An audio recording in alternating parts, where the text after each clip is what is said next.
This is how sanctification works. This is how we become transformed into the likeness of Jesus Christ.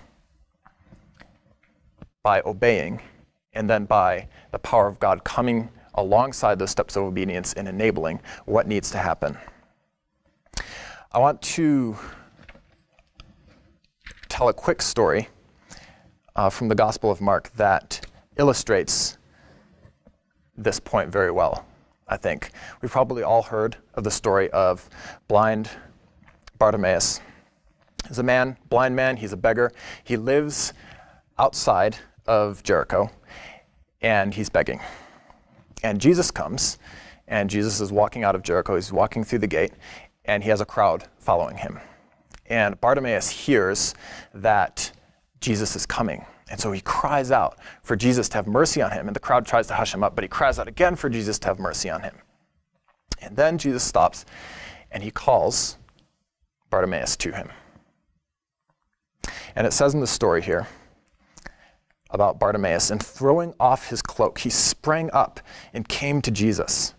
And Jesus said to him, "What do you want me to do for you?" And the blind man said to him, "Teacher, let me recover my sight." And Jesus said to him, "Go your way. Your faith has made you well." And immediately he recovered his sight and followed him on the way. So we see Bartimaeus taking steps of action. He's taking steps of faith. He's calling out repeatedly to Jesus. He casts off his robe and he walks towards Jesus. And then he asks Jesus, "I want to see." And so we see again and again, he's taking steps of obedience. He's taking steps of faith. But was it Bartimaeus that healed himself? No, it was Jesus that healed him.